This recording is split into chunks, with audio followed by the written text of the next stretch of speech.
Hello. My name is SkyeMorph. I am a VTuber artist.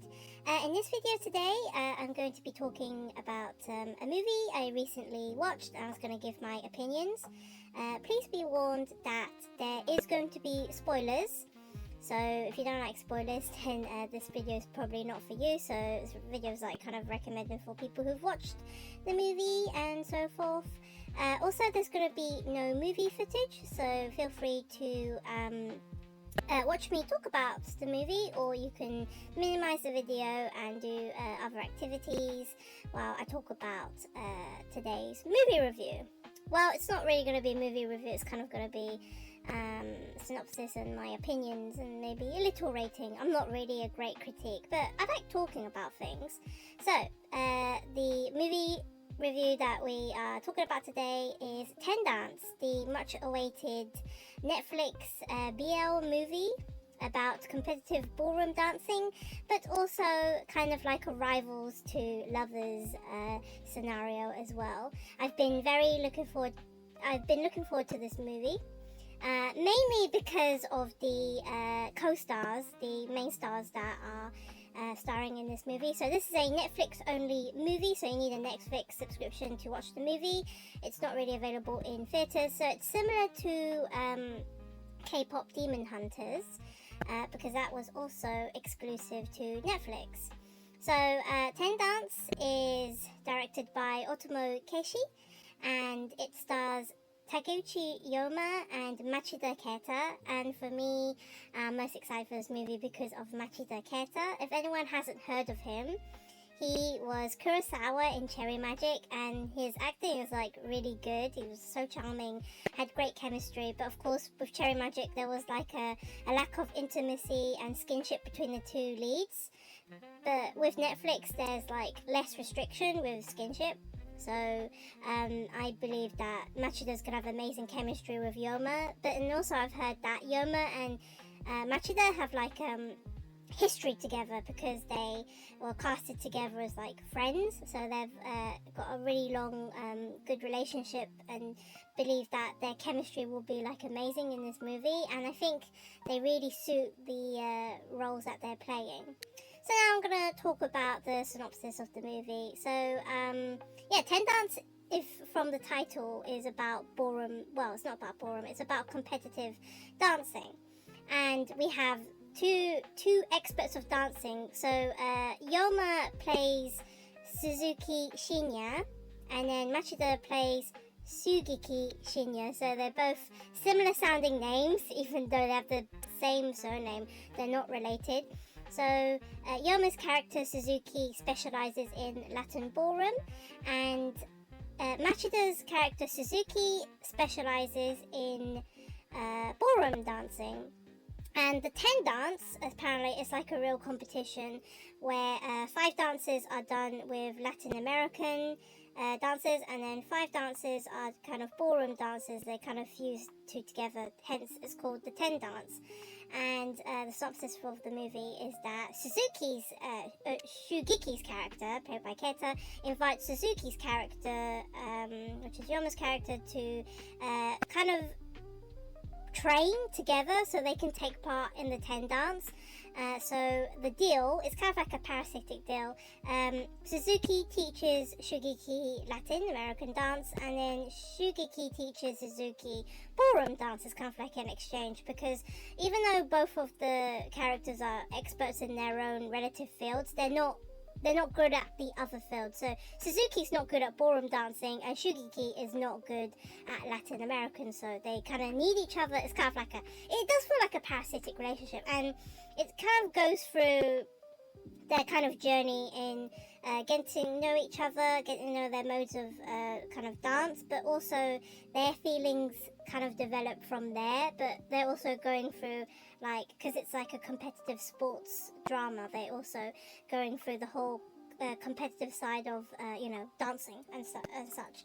So I believe like the first half of the movie is about that. It's about Suzuki and Shinya just getting to know each other, learning that they suck at the perspective dancing, but on the way they kind of develop feelings for each other, and then that kind of develops into a character development for one of the characters, and there's like a bit of a conflict, and then it kind of accumulates into the final second half, which is the competition and like a big event that happens towards the end. So I'd say like I did like the first half, and I'll say like first the positives about this movie. I'd say the positives is that the acting is amazing. Like Taguchi Roma, I didn't really know him a lot before because he's apparently been in Kamen Rider Drive, and I've never watched Kamen Rider Drive, so I don't know what kind of actor he is. But watching him in this movie is really kind of amazing. I'm really impressed by him because he's able to, well, obviously, first of all, he dyed his hair like blonde, so he's unrecognizable from his usual style, but he kind of like took on the mannerisms of Suzuki really well, because Suzuki's kind of like a fiery character. He's got like half Latin blood in him, and he's like very feisty and arrogant and like but also dominating, because he has an amazing body. Like Taguchi Roma works out because his body is amazing, and there's a scene basically where he like shows off his hip thrust, his hips. It's really mesmerizing, and it's amazing that he has like a figure like that, and it's hard to believe that he's like not a dancer. It's like both of the characters that Yoma and Keta play, you kind of believe that they are actually professional dancers. Like, it's very hard to not believe that these two are dancers. Like, it's really convincing. They have amazing chemistry together. It's really tense chemistry, but they're kind of yearning for each other. And they do these. There was one like Latin American dance they were doing. It was so sexy, like really intimate, and it's like you believe that they're like yearning for each other and expert dancers, and especially both of the actors had to train for their respective dancing, so it's amazing. But also something that impressed me was that Machida Keta knows English. Holy moly, his English is so good because he specializes in ballroom, and ballroom is kind of like I didn't know ballroom kind of originated in the UK, so he's got a British mentor, and he actually speaks English with her. But also Yoma speaks a bit of English. It's really amazing. Their English pronunciation is good. I would know because I was born in London, so I could tell how good their English is.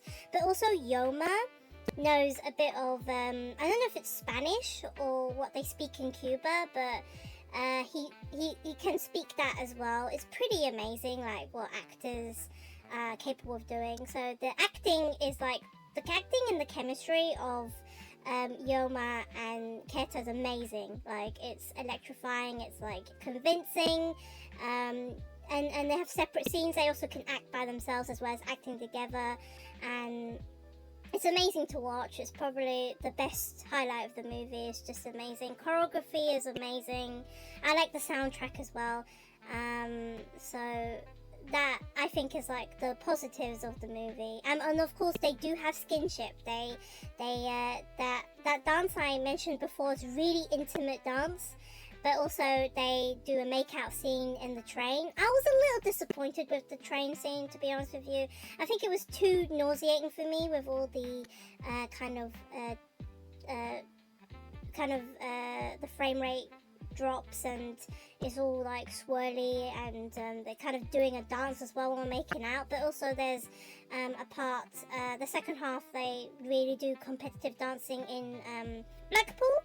Kind of ironic, really, because Blackpool to me is nothing more than a dodgy beachside, but didn't know that Blackpool was like the center of ballroom dancing. But there's a part where Suzuki kind of jumps onto Shigeki, and he rejects him, and that was kind of another skinship part. And then of course at the end, that kiss in the end. So I'm just happy.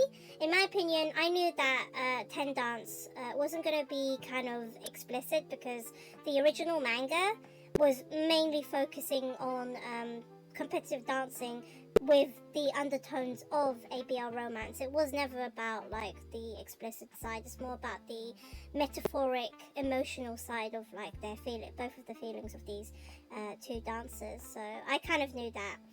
But I kind of like think it's a great, like, I think Netflix adapting it is like great, because it's kind of a, I wouldn't say like kids could watch it, but definitely like teenagers and adults could watch it as like a first BL. So, and because it's not that explicit, there is like skinship and kissing and stuff like that, so, like almost borderline, you know, approachable. Like the apartment scene was pretty like spicy, but it's not. They don't do anything over beyond, because it's not about that. It's about the intimate scenes are kind of more in the dance segments. The way they dance is very sensual and intimate, but it's not actually. They don't actually. That's where I was going to talk about the story itself.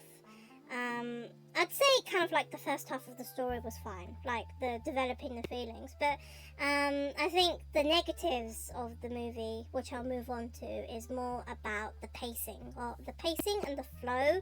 It's a bit off. Of course, it's only 2 hours, so you can only fit as many volumes of manga adaptations you can into 2 hours, 2 hour 8 minutes worth of story. But the thing is that I'd say the movie does a weird thing where it's clearly shown that Suzuki, played by Yoma, is like the main character. But throughout the movie, you don't really get to know him a lot more than you think you would. You kind of learn that he's like half Cuban. And that's really it. Like his motivations for loving the dance and stuff, it's like there. But he's very like a simple character. He doesn't have a heavy backstory.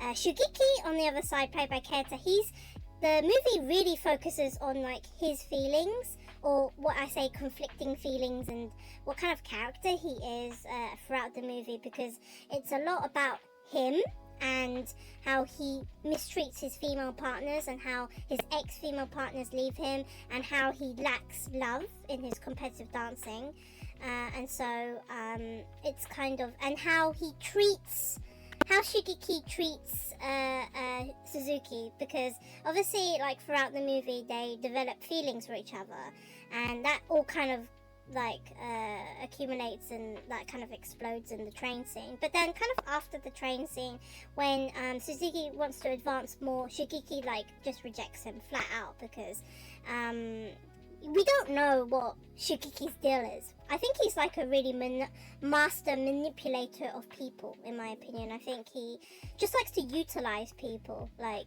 for his advantage. And I think that's probably what he did with Suzuki, because he refused to sleep with him, and scared he was going to lose himself, and kind of rejected his Suzuki's feelings and just said that they were rivals. And probably from there, that's where Suzuki's feelings kind of, how his character starts coming through, and how he continues to train even without Shigeki. But the thing is that even with all this character development, the end is kind of a bit underwhelming, because it's like a competition, and even though with Suzuki, with all this training and stuff, he did not win a single competition. It's kind of like all for nothing. It's like he realizes his feelings, he trains as hard as he can, and then it's just like he gets 5th place. And it's like, what's the point? There's no payoff. That's the problem. The ending is a bit underwhelming, because there is zero payoff, because he trains hard even without Shigeki, and he loses. And it's just like, what was the point of all of this? Because maybe like the point of the movie is that these two just know that they're attracted to each other, and that's the thing. The ending, it is a bit underwhelming, because the ending, I mean, I quite liked it because it was an open ending. It wasn't happy because, you know, these two still admit that they like each other, but they know they can't be together, but they've used this love they have for each other to fuel themselves for their rivalries and motivate themselves to be better. So that is what the underlining thing. It's a very metaphoric movie. They don't tell you this stuff. You gotta guess. This is my interpretation of what I think the movie is trying to tell you. But even so, it's still underwhelming, because, you know, Ten Dance, what I mentioned before about the competition, they don't even participate in the Ten Dance. They don't even win the Ten Dance. It's kind of like they don't even qualify for the Ten Dance. It's like you're thinking, what's the point what's the whole point of this movie if they don't do the ten dance? It's more like a kind of like a objective. It's like a objective, a catalyst for those two to be together. So the ten dance is kind of like the catalyst that causes the two to bring together and their like goal and motivation. But you're disappointed because you don't get to see the ten dance. You don't get to see it. So it's like, what's the point? And of course the ending is a bit underwhelming, and it does leave you wanting more. It does, to me, this movie feels like it's like a prologue part 1. It's like, it feels like Ten Dance part 1. Like, it doesn't really feel like a satisfying 2-hour movie. It's more like an introduction to everybody and these lingering feelings and get to know the characters. And it's like a prologue. It doesn't actually show you them competing in the ten dance, like, you know, the title says, because they introduced the concept of ten dance, and the ten dance is just more of a objective goal. But they don't, any spoilers, they don't actually do ten dance, and they don't win the ten dance. In fact, I don't think they really win any competitions. Suzuki only like won one competition domestically, and Shukiki got like maybe second place in a UK ballroom dancing. But apart from that, they don't really win. It's just like, what's the point? What's the point of showing this? But that's the thing. The manga may have had the same like events of them not winning. I don't know, because I don't remember watching the I don't remember reading Ten Dance. I read it a while ago, but maybe that is what the mangaka intended or something. But it does feel underwhelming. So amazing. So in general, amazing acting, amazing chemistry, great cinematography, music, but let down by kind of like a lack of plot, story progression, and the ending is a bit underwhelming. And of course, you know, I mean, is it a negative or positive? Like the metaphoric category of love, kind of, it's great. You kind of have to guess. They don't tell you like feelings about like how they feel and why Shukiki rejected Suzuki. It's something you have to guess, and the ending is also something you have to guess as well. So it's kind of like a guessing game, but it's kind of like you have to think about this. It doesn't show you flat out how they feel. And of course, it's not really that explicit, not much skinship. But I would say compared to like regular Japanese BL, it's kind of in the middle. It's kind of a bit spicy with the skinship and the almost, you know, making out scene, but not explicit as like more extreme BL movies I've watched, like Dangerous Dose of Sex or Cornered Mouse. So it's not that explicit, but it's in the middle because it's more spicier than Cherry Magic or Setai BL, because they are very light on skinship. And certainly if you compared it to a well-known American BL, which is Heated Rival, it's nowhere on that scale. But regardless, the acting is still amazing, the chemistry is on point, the choreography and everything is still great to watch, so I really recommend it. I was thinking about giving it like 4 out of 5, so it's kind of like almost got all the high points. If they just maybe figured out the story a bit and maybe the payoff of the story, then it would have been like a perfect 5 out of 5. But yeah, that was my opinion. I would say I think I did mention it before about Blackpool being kind of one of the center points of ballroom. I didn't know that it would be like that. Maybe it did inspire me to go to Blackpool to check out, you know, the ballroom dancing scene. But I would say also I did like how international the movie was. The movie did feel very international. I'd give it like a positive negative kind of way, that it was set in like 3 different places: Cuba, Tokyo, or Japan, and the UK. I like that, but on the negative side, it was a bit hard to tell about where places were event, because they jump between Cuba and Japan and UK, and they jump a lot. They do use time skips a lot as well, and that was something else that I noticed as well. But yeah, that is my overall view and opinion on the Ten Dance movie. Yeah, overall, I do recommend watching it. It is a good, it's a safe BL watch movie. you may be underwhelmed by the ending. I think the payoff is just not there. It just falls flat a bit, but regardless, it's got amazing acting and chemistry between the two male leads, and I really commend them. I hope it does get popular, so maybe we can get a sequel. That would be amazing. I hope it gets popular because of the sequel, but I don't know about that because Heat Rivalry is like stealing all the limelight, so I'm not too sure, but I sincerely hope maybe in the future we can get a sequel with these two. But yeah, I think that's all I wanted to say about Ten Dance. So thank you for listening to my opinions and views, and I hope to see you again for another video very soon. That's it from me. Bye bye.